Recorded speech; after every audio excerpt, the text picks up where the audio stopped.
Hi, today we're dealing with 9 ladies dancing.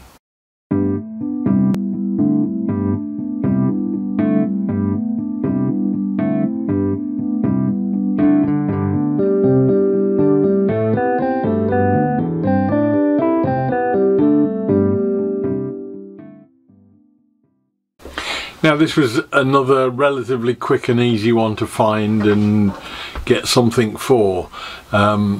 I started to look it up, and if you put 9 ladies dancing into Wikipedia or Google or anything like that, there's not a great deal coming up other than a lot of pictures which are not much use to me.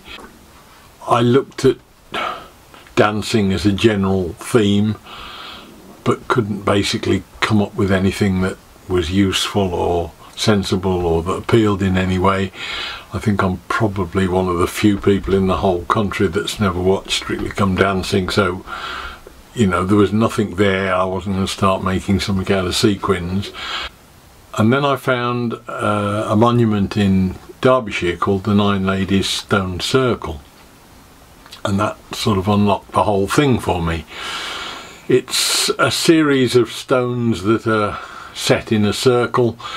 Apparently there are actually 10, one of them's lying down and 9 of them are still standing, like a mini Stonehenge, but these are very small stones.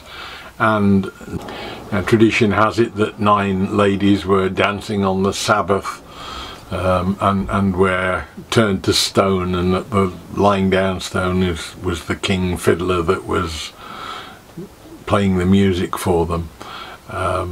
All of this is, as I say, the stuff of legend, but it was the whole concept of stone and stones that led me into the direction I've gone. So we'll have a look at this build and see what's come of it.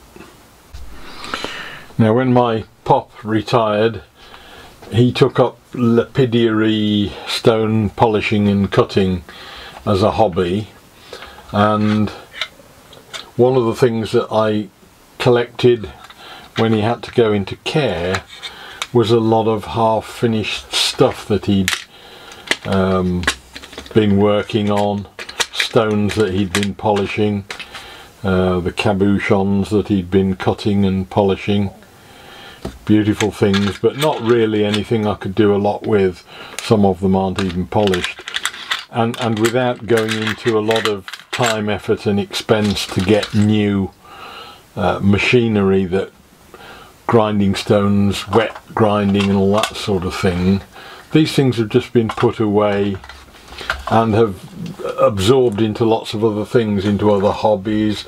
A lot of the wire findings that he got and chains have got absorbed into my model railway stuff as useful things, and the stones and other findings have all just, some of them got knocked over and they've all ended up in a box, and I've got a whole load of these things. So the stone part of the stone circle became the sort of focus of my attentions, and I thought if I could find something that would give me something to make out of what was left, that would be a little nod to the past. There are all sorts of things here, as I say, stones that have been polished, cut, beautiful slices of stone, but really I needed something with 9 stone items of some description to fit in with this. And amongst it I've come up with some of the beads that he got. I think a lot of these are just commercially available.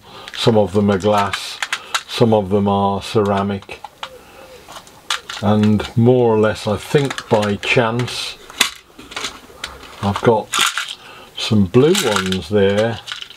1, 2, 3, 4, 5, 6, 7, 8, 9. There are 9 blue ceramic stones. So I thought it might be nice to take those 9 of those stones that he'd left behind, or ceramic beads, probably get some collars, spacer collars, and make up a small, I don't know what. I've got findings that can be stuck together to form bracelets, necklaces. It really all depends on what I can cobble up with those. But I think I'm going down the route of a bracelet, because I think that's the right sort of number of items. What I'll do is I'll measure the circumference of a wrist, lay that out and see if I can get some idea from that as to how the spacings would work. I've got a small Velcro strap from one of the cable ties, I think. That will give me a rough idea of being about the right size. This is something I'm not familiar with, so the ladies will know better how that works, but that's roughly a bracelet sort of length, so that gives me a starting point of about 200 mil, 8 inches. So I'll mark that up on my piece of timber just as a guide.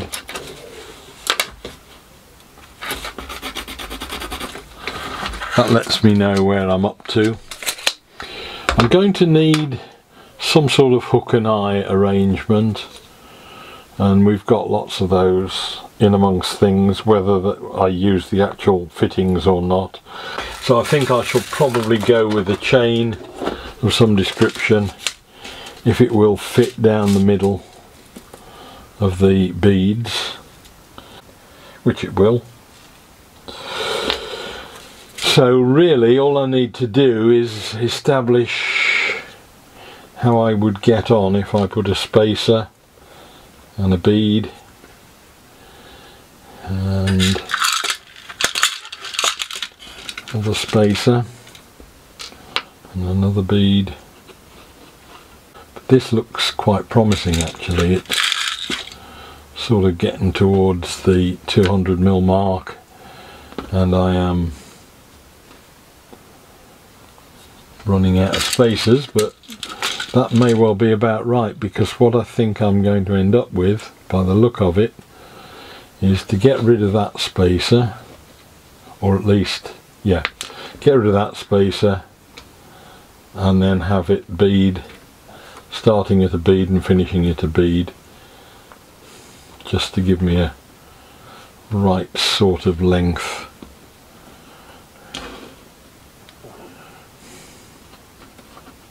Just over 8 inches. 1, 2, 3, 4, 5, 6, 7, 8, 9 ladies dancing. So what I'm going to do is untie the knot in the chain, which will probably take a little bit of time, and start and thread this lot up and get a hook on each end, and essentially that's probably all it's going to take. The biggest difficulty will be getting those findings to attach tight up to the beads themselves.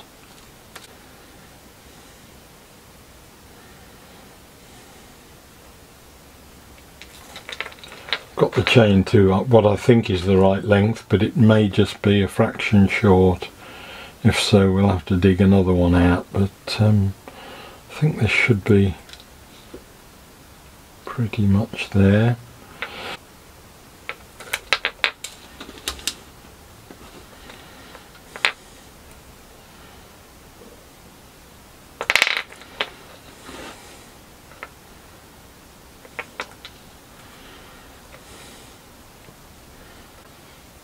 As with the model aircraft build, and indeed the Austin 7 kit, it's amazing how much doing something like this highlights the differences between the different maker hobbies and crafts.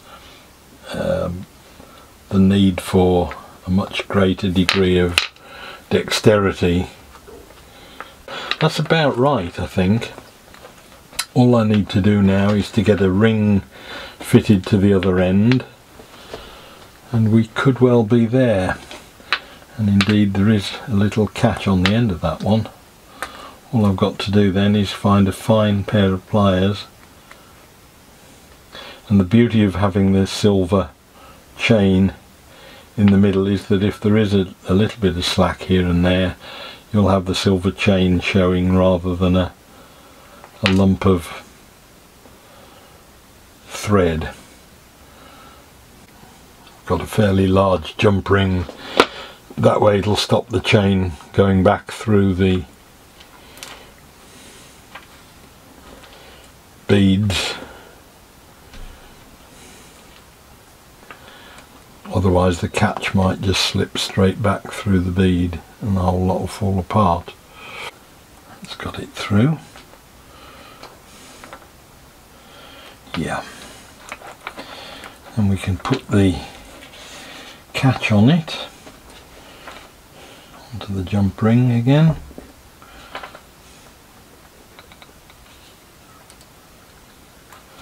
And then just straighten those together.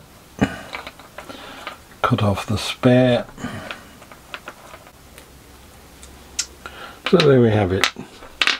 9 ladies dancing, a bracelet. So there we have it, 9 ladies dancing. Not so much a trip through Wikipedia as a trip down memory lane for me. It's just nice to have that contact with something that your father has made, touched, handled, you know, albeit 20 years ago or more. I will probably pop over to Derbyshire one of the days and go and have a look at the monument, but essentially, as I say, this was more about memories and the past than anything else. Hope you enjoyed the video. Tomorrow we'll be looking at 10 Lords a Leaping.